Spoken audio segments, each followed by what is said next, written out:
One love, God bless. Fire Nelson here, and today I'm here to talk to you about releasing the responsibility of this world, of your parents, of society, that you put on yourself.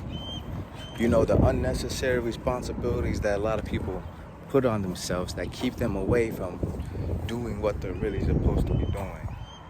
Lots of people think what they're supposed to be doing is just making money and providing for their family and looking successful on the outside to the other people around them, which is not all terrible, but it's not all good.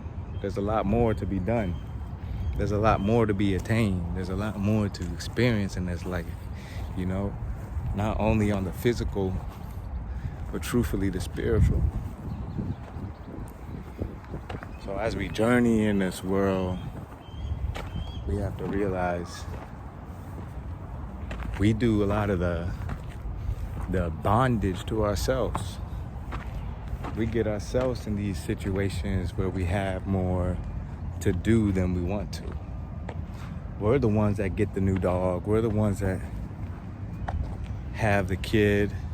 We're the ones that are holding ourselves back by this false responsibility that we're putting on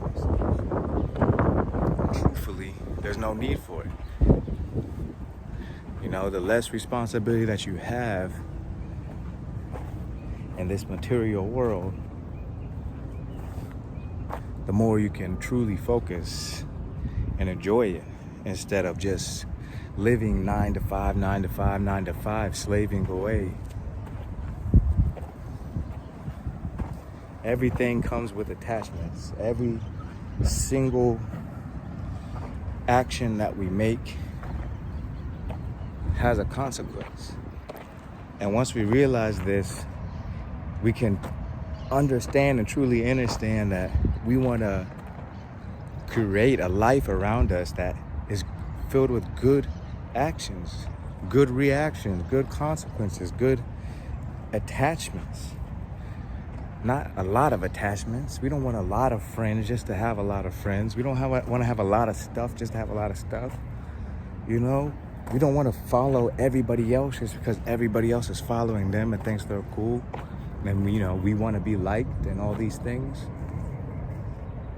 Be the person you're supposed to be. And if you're so busy thinking you have to be responsible doing this and that and for everybody else, you never truly get that chance. You never truly feel like you have that free time to just relax and maybe meditate and connect with that self, connect with that trueness that you may have never connected with. See, I'm out here walking in the woods, enjoying nature. But if I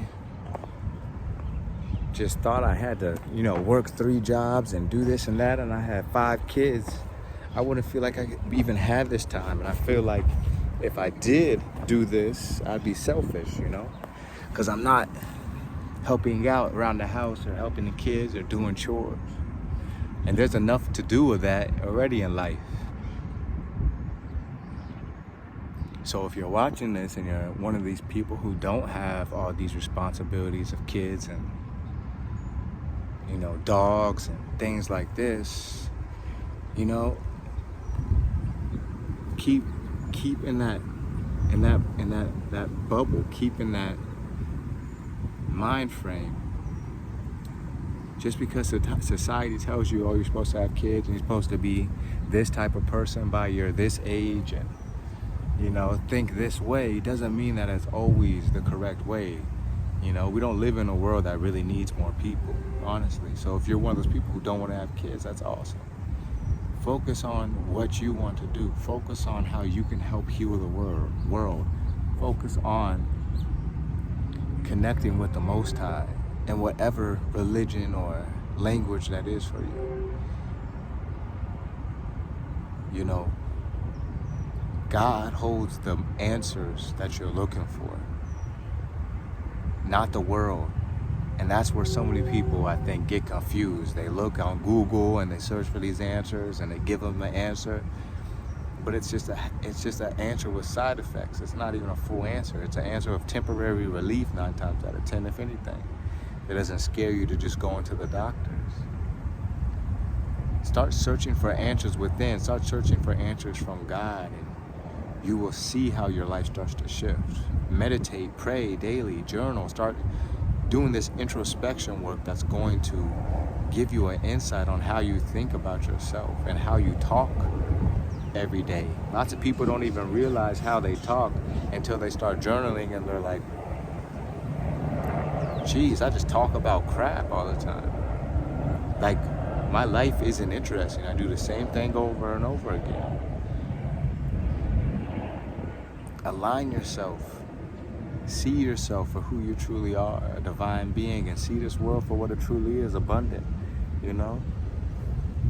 I don't go out here and plan it out, or I didn't even plan to come out here really today, but I just live life and enjoy it. You know, I got birds over here chirping, and just embracing life as it comes, because my responsibilities are little. I can be quiet, I can be silent, I can be calm. You know, the birds can come near and do what they want to do. They can be relaxed. Babylon's over there and I'm here.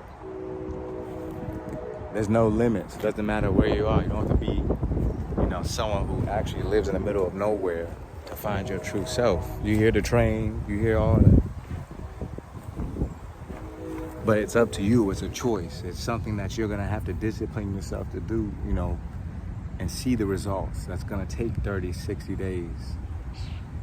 But I'm telling you, it's only going to take that amount of time, maybe less. You start doing some of these spiritual practices and you'll start seeing blessings all the time. You'll start seeing things that you never expected to see. And things will start aligning for you way easier than you could ever imagine. I used to live in iniquity. I used to live in confusion. I used to live in corruption, wanting to be the big boss dude and all that. Then I realized, I woke up.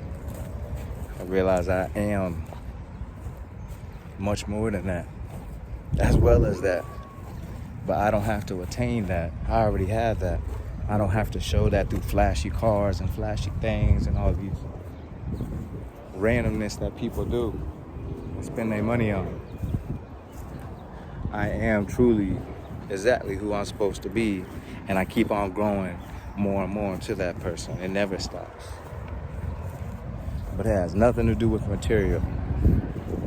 You care less about material things. All I care about is keeping a clean life, keeping aligned with the Most High, and staying righteous, staying aligned, and making sure that people around me feel the same energy, feel that spark that I feel, you know, as best as I can, without overextending myself and giving myself more responsibilities and more attachments and things like this. But you have to put that time in. You have to at least give it 30 days. Don't just read the Bible one day and just be like, okay, yeah, this isn't for me. I'm not meditating, I'm not doing nothing. You know, sometimes the Bible isn't for everybody. There's lots of different books out there. Maybe you like the Quran, maybe you like the Bhagavad Gita, maybe you like a whole different other book. But don't let a book or something like this deter you from building that relationship with God. Because I'm telling you, you're going to feel something and start to understand things that you never thought was even a possibility in your life. You may have thought you were on one path and you were happy going on that path, but you realize there's so much more happiness and peace on this other path. But it's up to you to become aware of this. It's up to you to attain this path. It's up to you to live in this Garden of Eden. You know what I'm saying? All the birds chirping on the ground. It's real life. Birds everywhere. And I'm blessed. Blessed. Look at this. This is where I am, man. It don't get no better. But in order to be able to align with this, you have to align with the Most High and trust in the Most High. Trust in Jah. Trust in Allah. Trust in Krishna. Trust in Waheguru. Trust in Yahweh. Trust in Yahuwah. You better trust in the Most High always. So if you're watching this, I appreciate you watching this all the way to the end. Wow, these birds. Wow. And if you could please like, comment, share, subscribe, I truly appreciate that as well. So I can keep sending y'all good vibes and good content on a daily basis. One day, one love. Jah.